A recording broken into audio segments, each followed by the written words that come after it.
creativity is a myth. It's still a neuroscientist. It was written that creativity is a myth.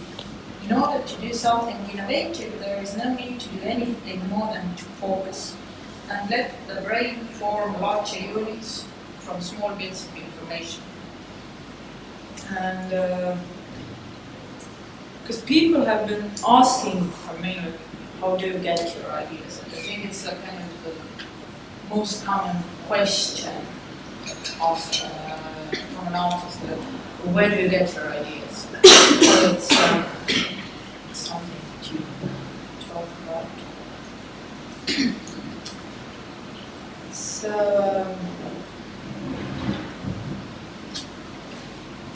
about my background, I studied in Estonian Academy of Arts, and Professor Künnap, who has studied stone cutting herself, and also her teacher, Lady Künnap, whose work is this, was also a stone cutter, or stone engraver. And I was studying started in the 90s and graduated MA in 2004. It was an extremely good time. I was really lucky because we had all the old technical teachers and people who really knew the techniques, and so I got a very good technical background in basically everything that involved metal. And then at the same time, our Professor Künnap was introducing us this conceptual jewelry, taking us to exhibitions in Europe and I also purchased this. And I had a chance to study in Stockholm also half a year, and then in 2006 I spent half a year in Alchemia in Florence as an artist in residence. So I think it's all about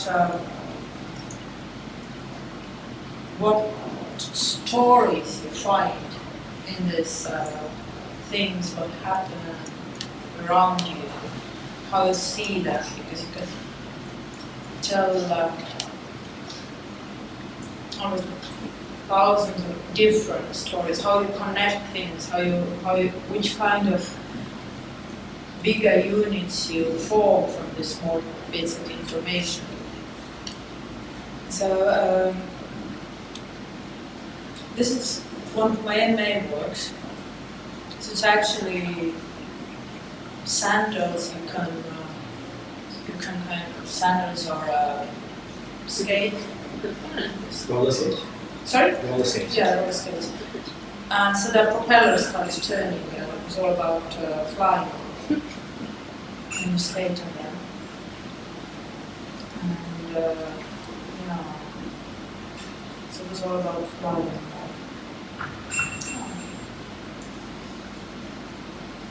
So I think it was 20 years ago, or 21 actually.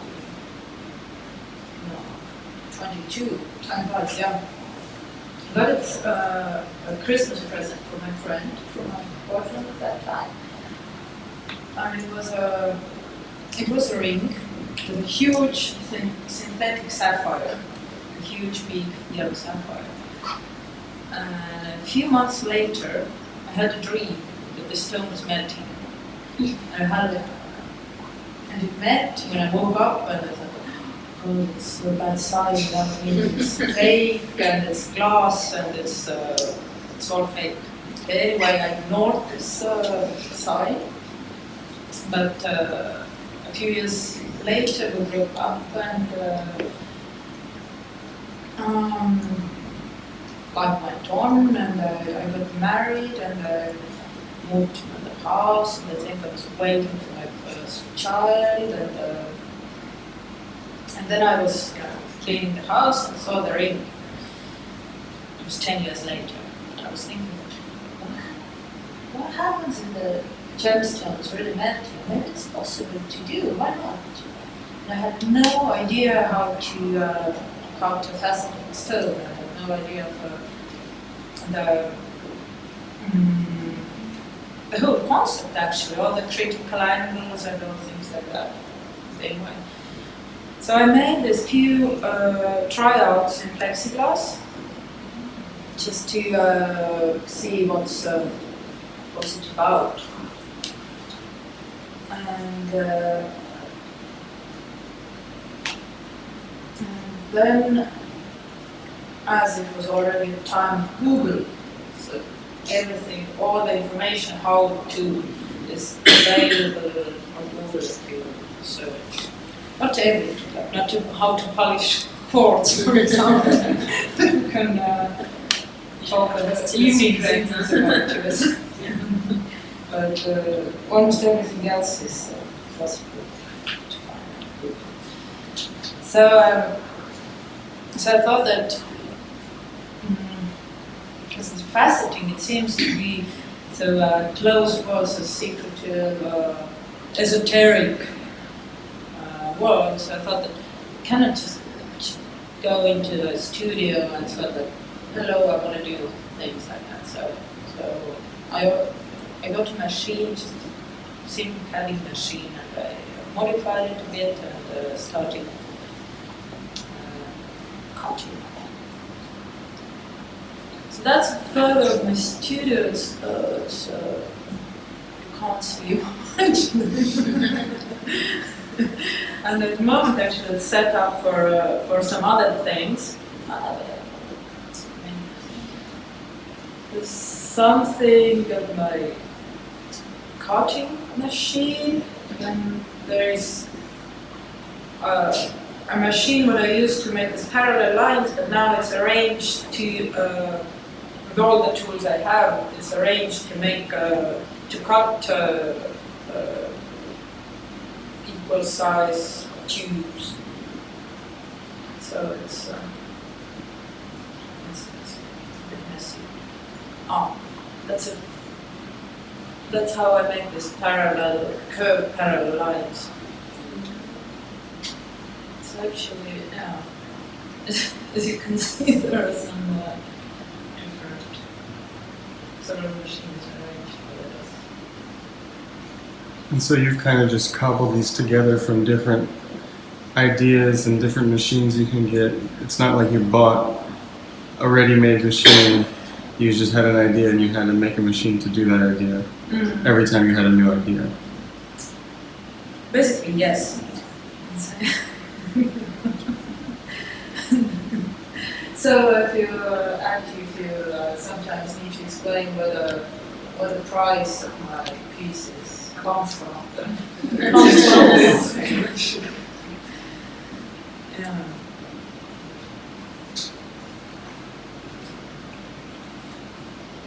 So actually, these were one of the first pieces cut. And they were shown in this Schmuck exhibition in Munich in 2011 and bought by an Italian collector. So what was the reaction when people saw this? Because 2011, no one had thought of this idea before. You hadn't shown anyone publicly. So how was the reaction at the show? What did people think? It was actually very, very nice because it's a whole family of collectors. And we were introduced by the head of the fair, the Hamburgsmith, and they had like only one question. Like, is it one piece? Is it one crystal? So they were happy because it was. Yes. Because at first I think, oh, that's some kind of trick, there's some kind of glue or resin or. Yeah, my first, when I saw this piece, I was like, is it glue together? That was the first thing I saw. Yeah. Yes. Actually, there's no tricks. I mean, everyone can do it. But it's how you start. You're thinking of this one? It's I can't see the facets. That's really.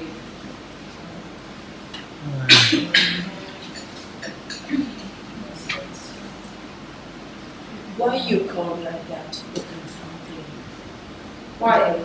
yeah. That's another story. I'm maybe gonna tell later too. But it's when I work with stones, with the stone carving.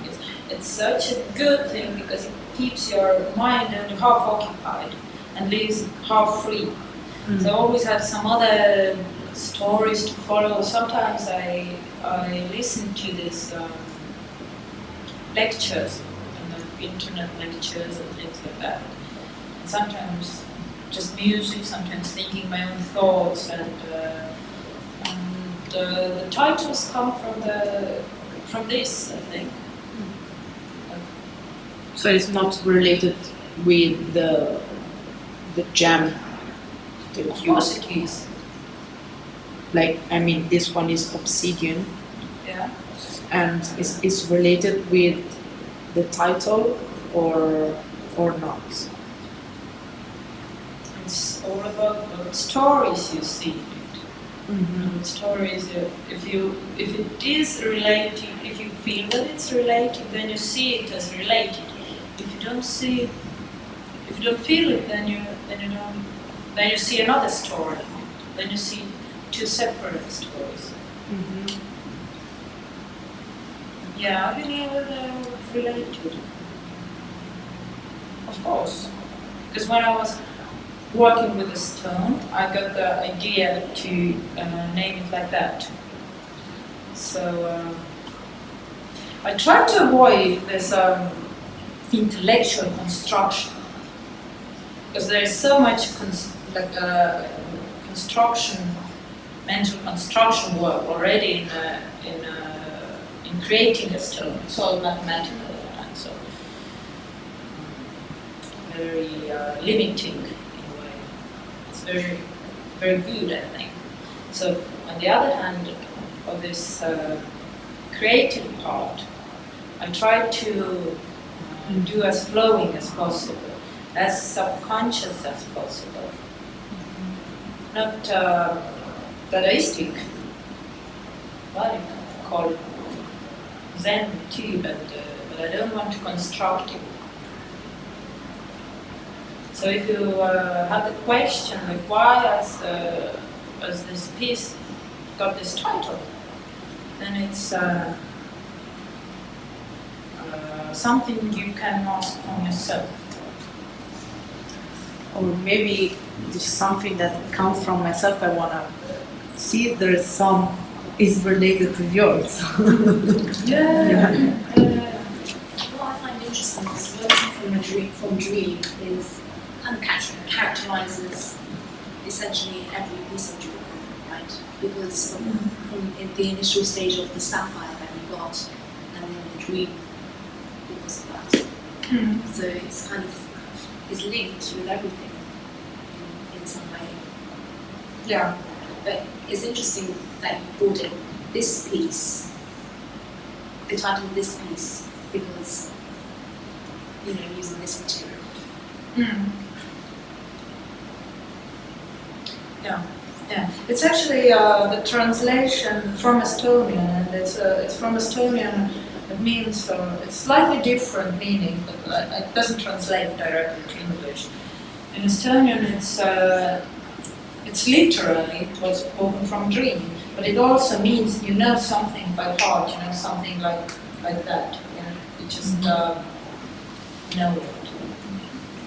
It's tricky.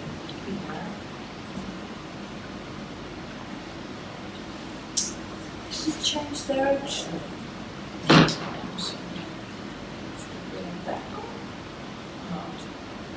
Now it's okay. Probably has to be whatever. So, working with stones, when I'm talking to stone cutters, and they often work with certain types of stones. I just work with a stone I like to, and so they all have these different characteristics, totally different things. It's like with everything is stuff from all over actually. And but at the same time, the qualities of the stone, they I try to use them to express my ideas. So for example, I cannot do these kind of strokes from anything else than nephrite, because nephrite is green too, but just the stones, they have a certain abilities to, I can see certain faults in them, because nephrite is the most flexible mineral. So,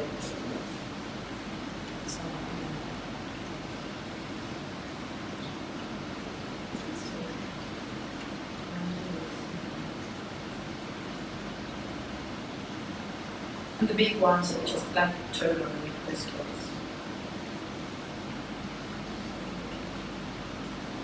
So where did the idea come from to start making sprouts grow out of tourmalines? This is a different dream. It's not definitely a dream. It can be a daydreaming too, you know. Yeah, I could say I've been fascinated about this Japanese. Everything is covered with mold, and this green thing, and stones are covered with this. So they start to kind of grow. I think it's related to this. And then I like these tourmaline crystals. I just had them. I had some crystals that probably literally for a year or for 10 years or something, and you take them out, you look at them, and you put them back because it's not the right time, because you can cut the stone only once. You can cut it smaller and smaller and smaller. But basically, if you take a piece off, you kind of put it back. So it's not like with gold, for example, which bends and pleases everyone's side. Stone just breaks. It's done. It's done, yes. It's totally different philosophy. Yeah. So I had these tourmaline crystals, and I saw them as islands or gardens. And when they start resonating in my head, let's see. It's one nice Lapidary show.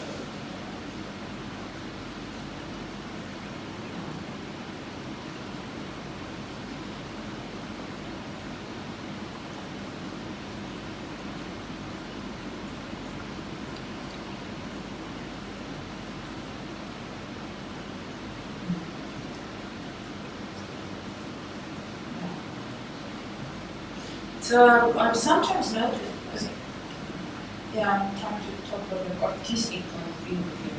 It's some works that I'm really satisfied with. They come really easily, actually.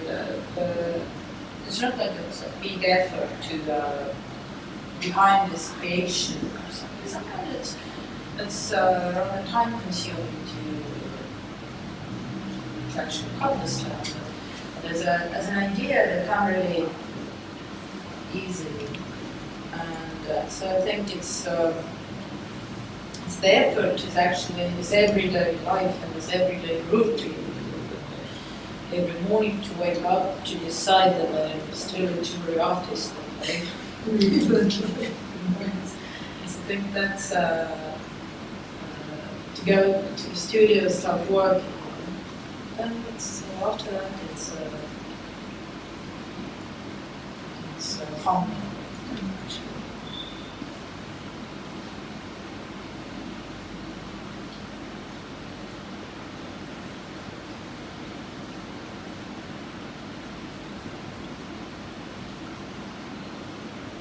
So when you do these pieces that are part faceted, part melted, do you tend to do one part first, the melting part or the faceted part, or does it depend on the shape? Yeah. Yeah, I do the faceting part first, starting from pavilion first, then crown, and then the melted part. And sometimes, because when it's always secret things, when I cut the faceted part, I cut it to the edge of the lap. So the edge always touches this possibly melting part. So I have to take away afterwards around this mark. Yeah. So yeah, I do the faceting part first. Wow, okay. Just thinking about that, I realized, yeah, there's no way you could use a normal faceting machine to do that. It would never fit. It'd be, 'cause you can't use the edge of the lap that way. You'd have to go over the entire lap and go to the other side. It would be impossible. So it's good that you made your own machine. No, actually, I don't have the possibility yet to go to the other side, but that's what I need to do. Yeah. I need to have this possibility. Yeah. Turn the stone. Yeah, turn it backwards. Yeah, okay. Yes. I have a few stones where I needed to use this, and then I built some lousy system. I need a better one, but it's, yeah, I need some kind of art. Yeah. So it will be a completely new level.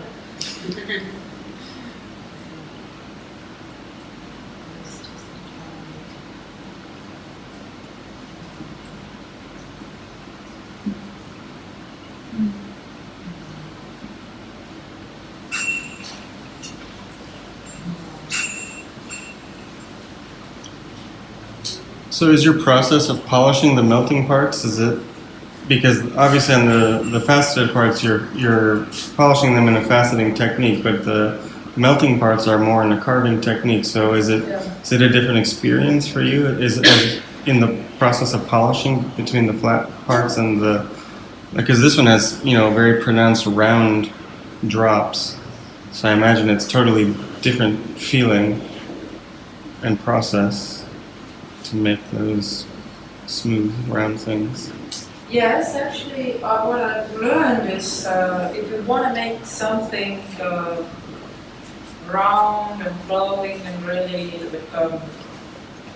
soft shape, you have to do it by hand. Mm. In a certain stage, I have this diamond sponges, or diamond pads, the soft pads. And they're really good because in different grit, they can really smoothen the surface up to clay polish. Mm. Because you cannot really, with some diamond bits or something, you cannot have this nice round shapes. You need something softer, yeah. Yes, it's soft shapes. For example, with this, it's actually strange because, for example, there's marble pieces and these pieces here. It takes so long time, and all this carving takes actually much longer than. Okay, this is easy because it's straightforward. I want to have these drops and that's it. You know. But to have this very shallow, or let's say very small bump or something like that. It takes so long because you have to go through it. Yeah. And it's because with faceting, I have to mention now, yes, I have to reveal that there's nothing is melted, it's all hard. It's impossible. Yeah. Yeah, it's impossible. So it's all taken from crystal. I was going to ask about, did you have like a preconceived idea of which droplets, which side? I wish it was, that I buy these big germs and go with a hairdryer. Yeah, it would be a very contemporary approach. But I do this old school thing. So, where was I? Just more bumps in the marble. Yeah, but you have to go through, and to work through all the surface of the. Oh, and it takes, with carving, it takes much longer because there's no routine, it's the facet, it's start from coarser and you finish with polish, then it's basically mathematics. And with this, you can go on and on and on, and you can do more precise or not, or you know, so I think that's the hardest part. It's like how to see the finished stone in a rock. Because from one side, even with all these stones here, you know, how can I place what is my idea into the rock? Because, for example, these are good examples. I think you know this rock crystals which are like pencil shaped. They have the end. The end is like more clear, and then the root or this the bottom, the base, is a bit foggy. So it's almost impossible to find a crystal which is foggy in the middle and then both sides it's clear.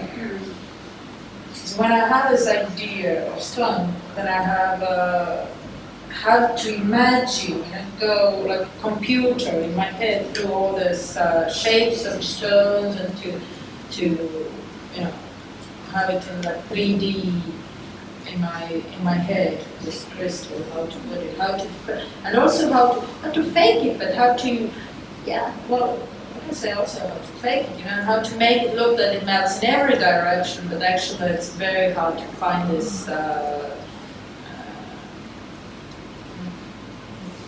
fit it in the shape of the crystal, the rough crystal.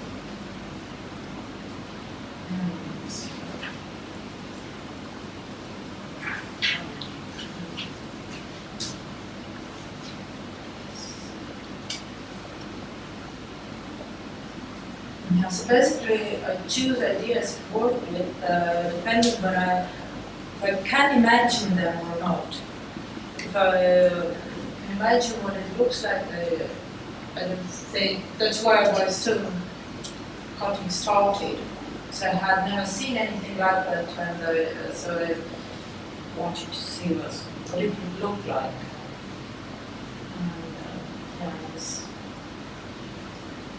And it's also what I think the idea of jewelry, that if you can describe it or if it can be expressed in other ways, then it doesn't have to be a piece of jewelry. It's like these ideas are, or try to, you know, they're made for jewelry. So if it's a story, you can write a poem or a novel about it. It's painting, you make a painting.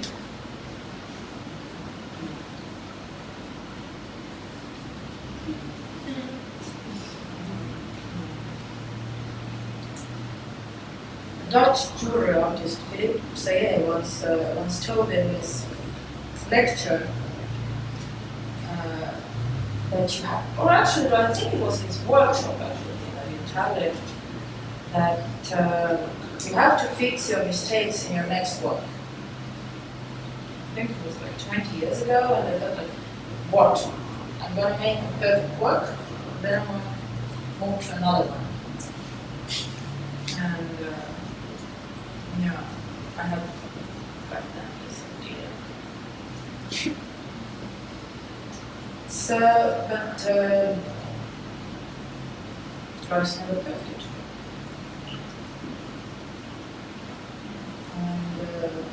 And I think that as closer the idea becomes to real life, the more imperfect it becomes. Because first you make a sketch out of it, and the lines, they don't come out as you wish. You know, you draw one line and it's not like that. And maybe the Japanese masters, when they are 90 years old, and they do draw one line and it's perfect. On this gem cutter in London, which just knows exactly how to polish a box in 10 seconds. but Not the what was rest. it? The rest of us don't know how to do that yet. And he's what, 87? Yeah. Yeah. 78. Yeah. 78.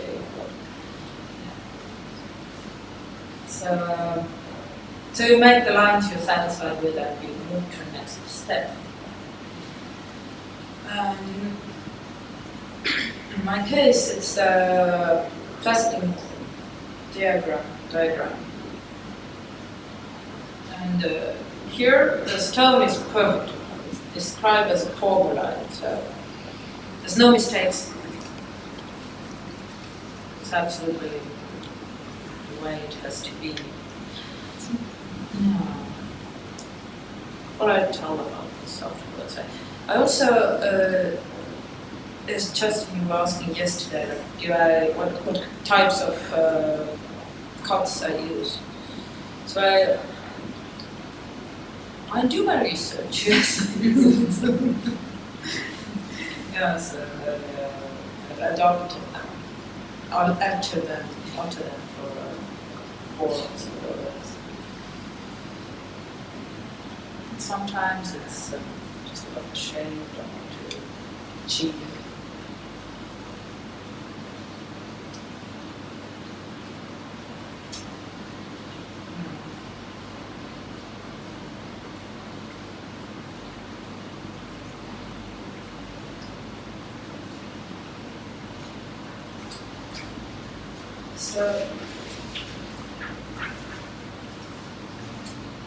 So then when I start cutting a stone, it usually starts relatively calmly, but sooner or later I make a mistake. It's and then it doesn't happen in the beginning, it usually happens more towards the end of the work. It's, it happens almost every time, I don't know.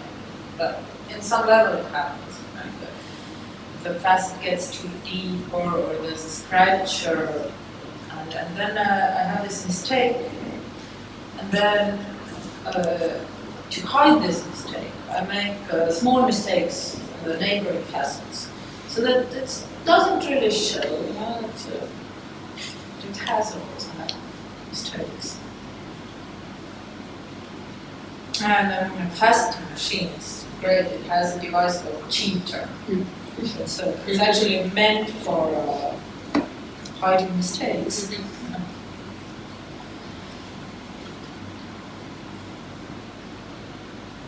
So in this way, a perfect idea becomes a collection of human errors.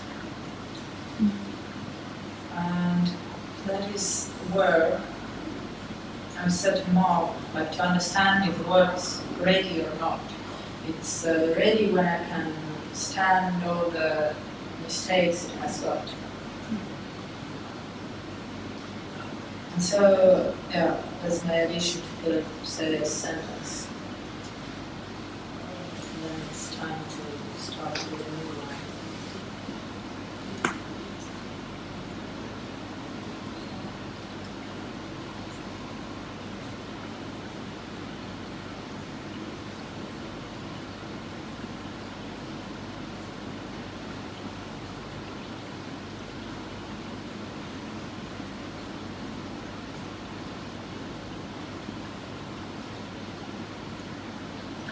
Would you say the mistakes in some way don't matter, because even if you make a mistake, is your aim to really bring out the brilliance of a particular stone, or what is the main aim?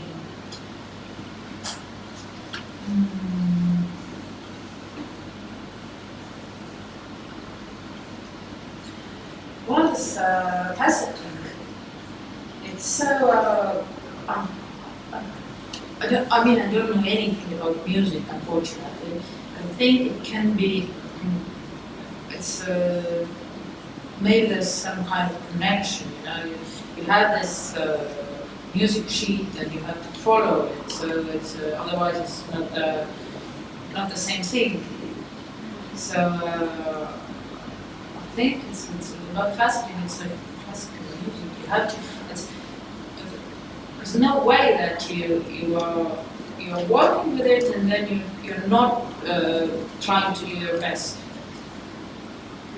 And I think it's also a bit of appreciating nature, because you can have one stone on once. There's so many of them in the world that blood can be done only once. So yes, I still consider them as mistakes. Maybe in these new works here, I really I'm kind of focusing on the mistakes of the crystal. I mean, it's sort of another the next story, because well, nature is considered perfect, and actually gemstones were considered perfect, like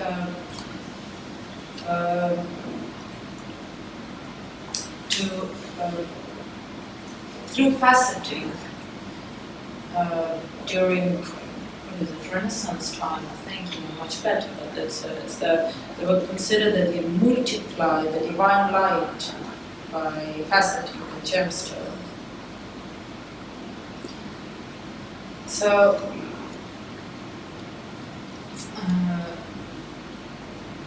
it involves all this geometry, and all this involves perfectness, perfection of nature, or perfection of God, or divine power.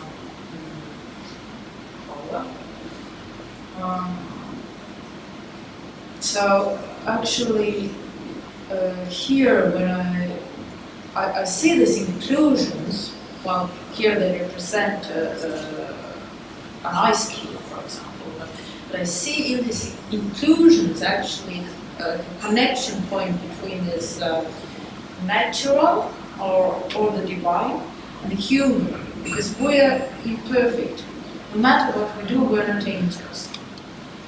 And so these inclusions represent this human kind of this part, because actually I think that it's often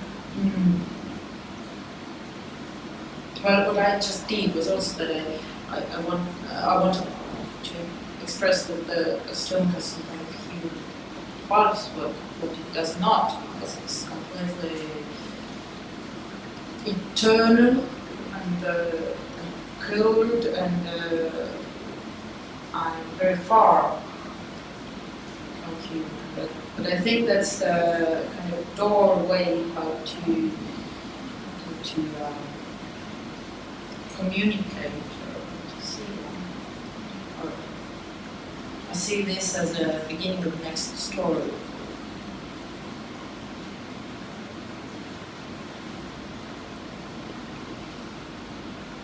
Because actually until these ones I've been trying to use only stones without inclusions as much as I can see.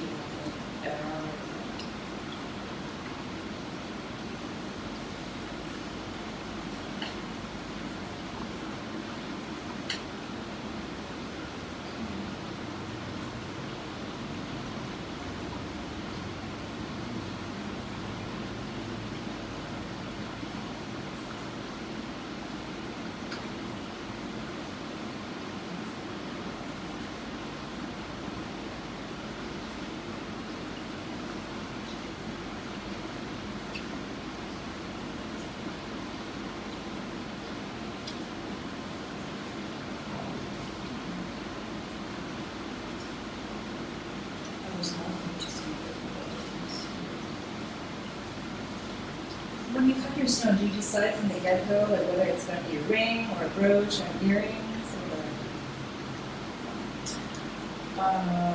Yes. Well, it's also depends on the stone. Yeah? Certain stones, or if I want to make something fragile, it cannot be a ring. So if I want to make a ring, it has to be something big and solid and hard as stone. Because I think jewelry, well, it needs to be practical. And for a ring, for example, for me it's, I always think that, because people wear jewelry when they are at a party, whatever high-end party it is, but it's a party. So afterwards they go home and they hold the keys in their hand and they turn the keys in their home door, and it has to meant, yeah, it shouldn't break during this operation. Yes. And what about the setting? You know, like especially these newer pieces over here, there's some, you know, setting that's coming from underneath. Do you decide that as you cut and you're thinking about how to set even as you design the piece? Well, that should be ideal, but not always. And actually, time is very important source of inspiration. Because yes, here I had some idea. I wanted to set them as with prongs, as like engagement rings or something like that. But here, really, some prongs come through the metal part. So.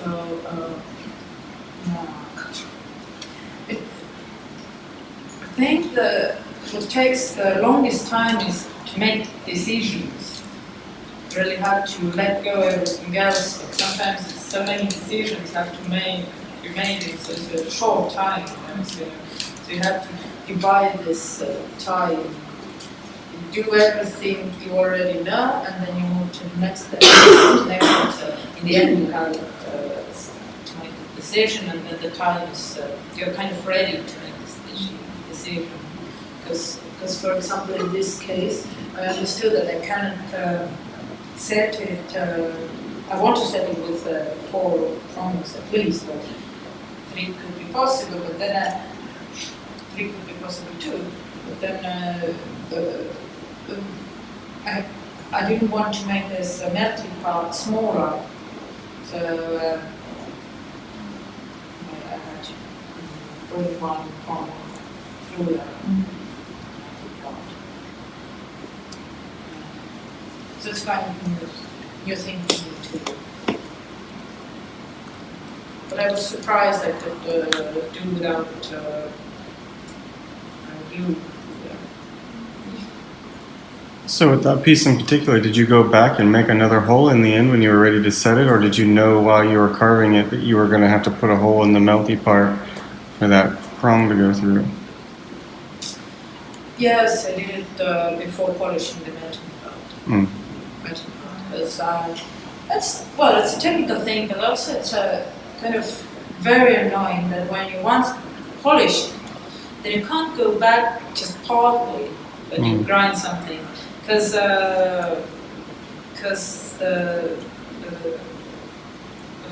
there will be a line, visible line, because the tools have to slip on the polished part, and if they don't cut it, or if they cut it, then there will be this line. So I have to go through it.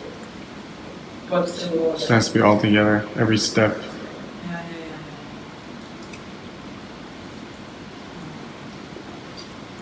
And about this metal part, because I focus on stones, so the metal part is just as simple as and as decent as possible. Usually silver? Usually Gold. gold. Usually gold. This one's in silver, and I think it's in 2 reasons. There's quite a lot of metal, and the second reason is that what I didn't think so well. Silver is so much softer, and you kind of think it doesn't break the stone so easily. Because when you make mistakes in setting in gold, and the stone has some sharp edge or something that the wrong touches the stone in the wrong place, and the chip comes off. So it's more complicated. Here, silver can bend a bit.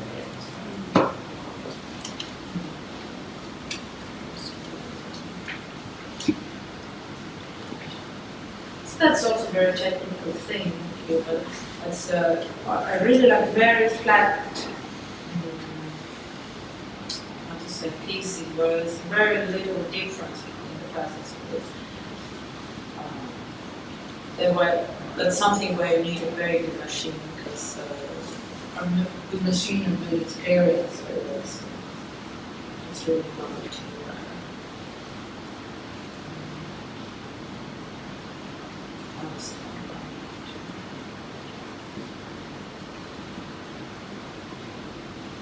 So actually doing shallow facets is more difficult. Yes, than yes. deep facets. Maybe you can comment, but I think like standard form gradient, it's considered one of the, it's kind of a crown of faceting. But at the same time, I could say that it's relatively easy to cut. Yeah. Because the differences between facets are so big, and it comes out to me somehow anyway. It's, it seems that in the first place, because it seems rather complicated, because there are many facets. They're all small, none of them are really big. Yeah, it's like if you have a bunch of facets that are close to the same angle, it's really easy to make a mistake because you start polishing them and one starts going into the other one because it's almost the same. Yes. And then you can't go back after that. It's all messed. You have to just start over. Yeah. So yeah, it's hard. Yeah, but this one, then you just, or, well, you can see anything you want, but it's on the window. So I let it be. So this is also here. This is here.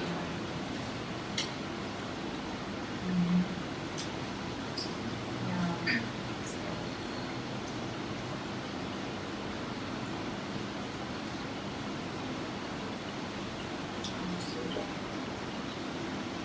So down the parts. That's it.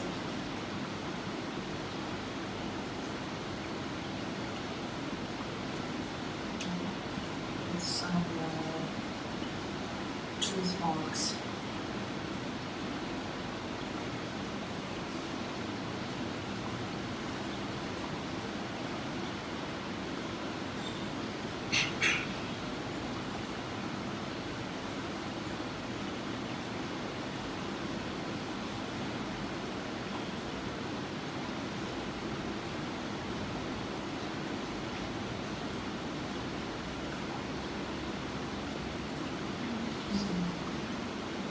And these were the ones I really needed to use as opposite. Yeah. So here actually the cut is the same as Colin on those second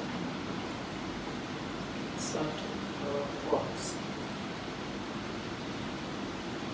It's a very light smoky quartz, but it kind of gives the stone this deeper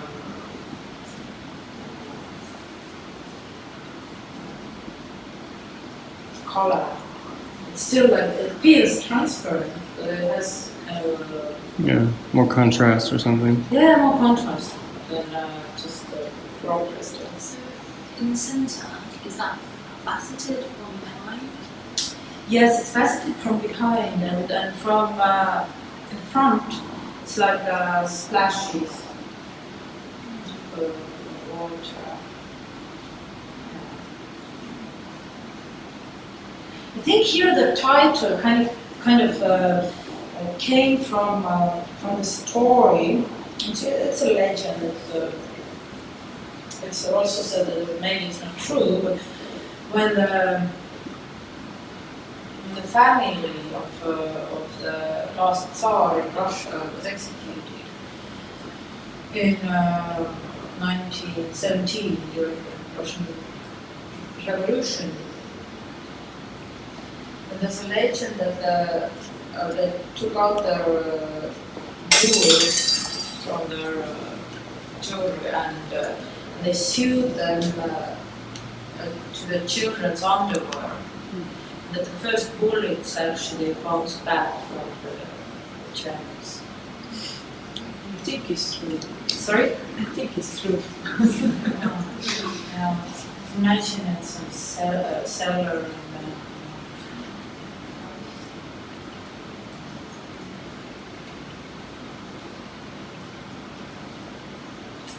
yeah, so that's about the titles of it. Four.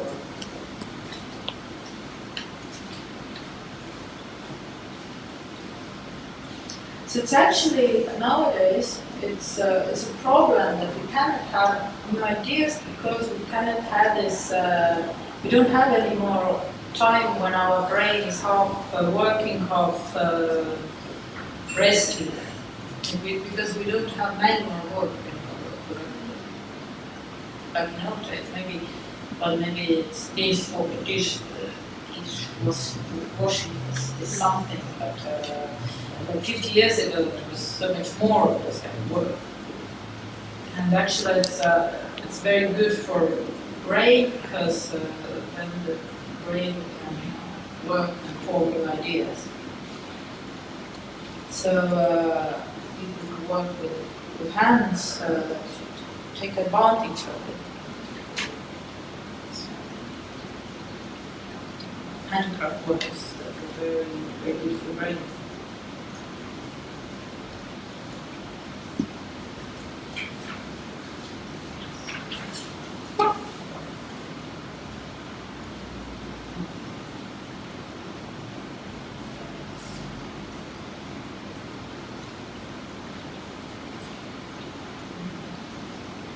So I should show them.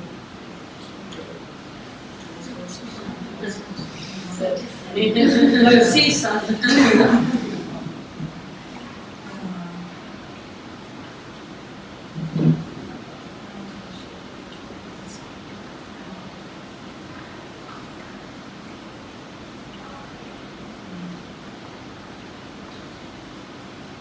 It's actually, it said it brings good luck to find it or man from this nature out.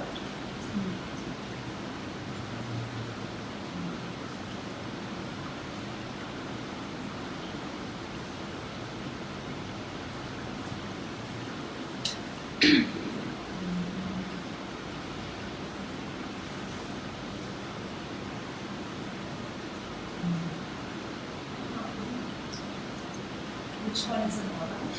I can't see here.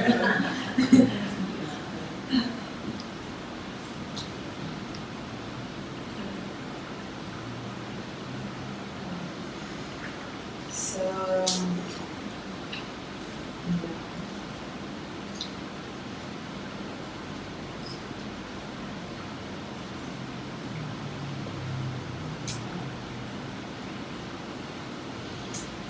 So, 97, when I went to the art academy, that is a general composition course, and the first task I got was to draw a single line on paper. And this teacher was very fond of Zen and all this, and he didn't, well, he told us as much we needed to know. We had to create our own voice, so we were not allowed to use the same form paper. We had to cut it somehow and then draw one line. The next week we had to present these lines, and they were all sometimes were funny ones. Okay, it was a little bit embarrassing. We didn't know what to do. I mean, it was very honest there. And yeah. So 20 years passed, and somehow I went back to these lines and started making them in stones. And then these were chosen to the Smoke exhibition. It's one of the, I think, one of the most important contemporary jewelry exhibitions in the world. It takes place in Munich every March. I was given Herbert Hoffman Prize for his lines, his brush strokes. So I had a feeling like I had completed the task 20 years later. So exactly, it's good lines.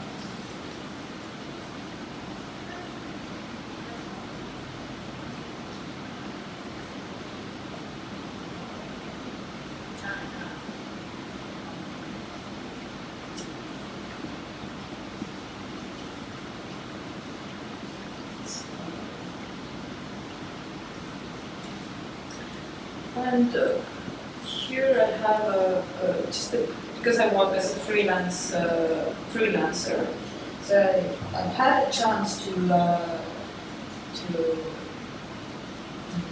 work with, just to do some commissions, and I was really happy about it. So one of them, it's a church in a second biggest town in Estonia.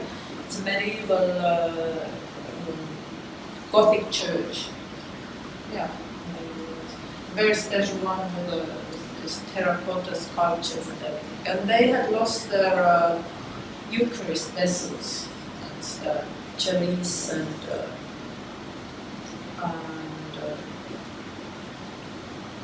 the other things, the jar. Well, what is it? They had lost them in the wars and so on. So they made a competition and they won this competition. So the design idea behind this was that they used the proportions of the church to draw a chalice, for example. So all the pieces are actually taken from the church, all the proportions. It had one. The task was that it had to fit one bottle of wine into it, and it had to be passed easily from one to another by one hand to one hand. So that's what I did. I like the concept of it, actually, that this the upper curve is the positive curve of this the leg negative. It's a plus and minus. Just raised a bit. Is it made in silver? Yes, it's also it's a few kilos of silver. And also I avoided any ornament because in the present time ornament doesn't carry the value so much because it's so easy to make ornament.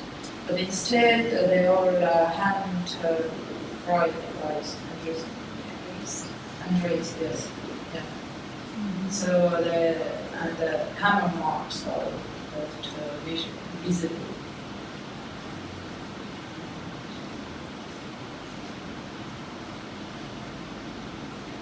And that's a second huge work. It's a chain of office of university, most important university in Estonia. Actually, that's the rector. So that's what he's wearing. Pages.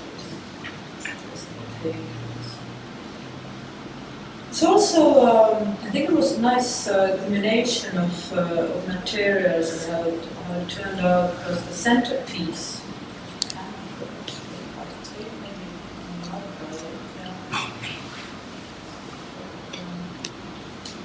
The centerpiece, it was the task that it had to represent the building, so the Greek temple. But the stone in the center is actually taken from the basement of the building. So it's like It's part of the building. like the cornerstone of the temple. the sequence of this black lines is like two spectrums. It's one from sun and the other one is from Vega, because it was first measured in Bangkok, the distance from distance between sun and the star Vega. And in the back, it's like everything's connected. Is it heavy? Sorry? Is it heavy? 1 kilo, around 1 kilo. But it's impossible to make it very light. It's also silver. So he doesn't want to wear it very much. Sorry? He doesn't want to wear it very much. Just a quick. It's actually, he said it's very comfortable compared to the previous one. Okay. Yeah. He was very happy about it. It's actually a brain surgeon. He was very happy. And it really fits, and it's kind of well balanced.